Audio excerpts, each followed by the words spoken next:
Agora, a gente conheceu, né, a empresa, a Ética Data, aqui fizemos uma visita, acompanhados pelo seu presidente, José Gonçalves, e a gente observou, nós observamos que há diferentes indicações nos espaços da empresa, a Praça da Ousadia, a Avenida da Colaboração, A Avenida da Cooperação. da Cooperação. Do Esses são desenvolvimento valores pessoal. muito caros ao senhor como empresário, como empreendedor? São exatamente, esses são no fundo os valores da empresa.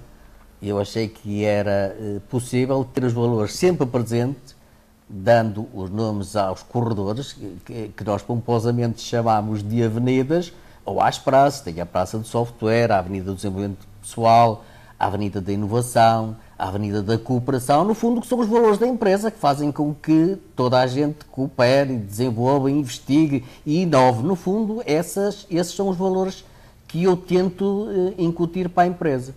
Outro dos valores muito grandes desta empresa, que eu considero e as pessoas que cá trabalham gostam, é que existe um sentido de cooperação dentro da empresa. Esta empresa, ninguém nega informação a ninguém. Desde a primeira hora eu disse, precisas de aprender, está ali um colega que vai ajudar. E isso foi constituindo uma marca da empresa. Eles próprios dizem, que às vezes vem do outro lado, aqui é fácil aceder uns aos outros. Ninguém está a guardar a informação para si. Não existe esse tipo de competição entre colegas dentro da empresa.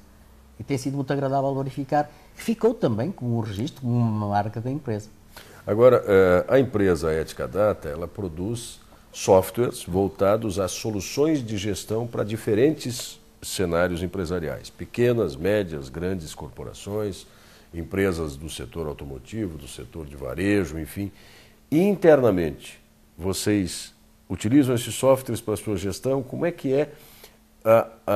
Quais são os desafios da gestão interna da Ética Datas? Quais são as dificuldades que se mobilizar, movimentar? Claro que sim. Claro que nós utilizamos o software que produzimos. Aliás, somos a primeira cobaia. Antes de ser distribuído, seja para quem for, ele é instalado dentro da própria empresa.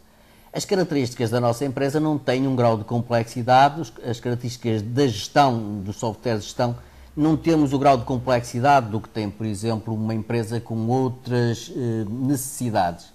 Mas é uma primeira abordagem e já vemos como é que se está a comportar o software. Depois, para além desse software que nós utilizamos para a gestão, no fundo, que é aquilo que é comum a todas as empresas, nós tivemos necessidade de desenvolver algumas aplicações próprias que se destinam à nossa própria gestão e não são aplicações que estejamos a distribuir. Nós temos aplicações para a gestão das licenças que vendemos, temos aplicações para o marketing, enfim, temos uma panóplia de aplicações para além daquelas que é o nosso core da empresa. No fundo, temos, respondendo à sua questão, sim, para além do nosso próprio software que utilizamos, temos outras aplicações que desenvolvemos internamente para podermos desenvolver a nossa gestão. E os produtos que a empresa desenvolve para os clientes externos, aí sim, eles têm qual perfil? São softwares standards, mas podem ser customizados? Eu queria que o senhor conversasse um pouco sobre isso. Sim, nós temos o software que é standard, mas desenvolvemos também uma aplicação, a que chamamos customização, é assim que lhe chamamos, que permite customizar a aplicação para a necessidade específica daquela empresa. Assim podemos chegar a muitas mais empresas, sem contudo carregar no código-fonte todas as necessidades de todas as empresas, porque o que temos em comum são aquelas necessidades que são comuns a todas as empresas. Sim, temos essa aplicação que permite personalizar essa aplicação para aquele cliente. Agora, José Gonçalves, ele que é o diretor da Ética Data, está nos recebendo aqui em Braga, em Portugal, para falar sobre esse tema Soluções em Gestão.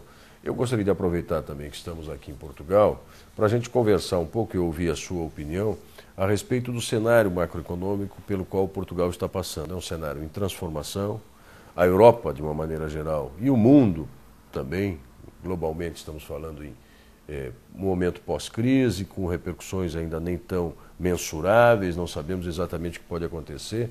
Do seu ponto de vista, onde é que está a origem disso e o que é que nos reserva um futuro próximo em termos de mercados, investimentos, papel do Estado, enfim? Bom, a situação portuguesa, nós costumamos dizer aqui em Portugal que temos duas crises. Temos uma crise que era a nossa já e temos a crise importada, a crise global, que veio acentuar mais a nossa crise. Como é que nós vamos sair disto? Não está fácil. Do meu ponto de vista, acho que não está fácil a saída disto, porque temos uma dívida externa muito grande. A única coisa positiva que nós aqui temos são as exportações, que de facto agora parece que está, mas nesta crise toda, eu acho que é uma oportunidade também que está a surgir para os portugueses.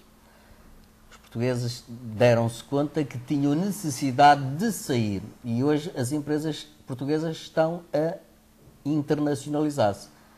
Nós próprios, a Ética Data, já estamos a trabalhar em Angola, em Moçambique, mas vamos abrir mesmo a empresa em Angola e em Moçambique e em Cabo Verde. O Brasil também não está fora de questão, está na calha, de maneira que essa oportunidade, esta oportunidade de internacionalização está a ser aproveitada por muita gente. Voltando atrás à sua pergunta, a questão da crise, vamos ver como é que isto acontece. Vamos ver se os nossos principais parceiros comerciais, se crescerem mais, nós vamos crescer mais, se crescerem menos, vamos crescer menos.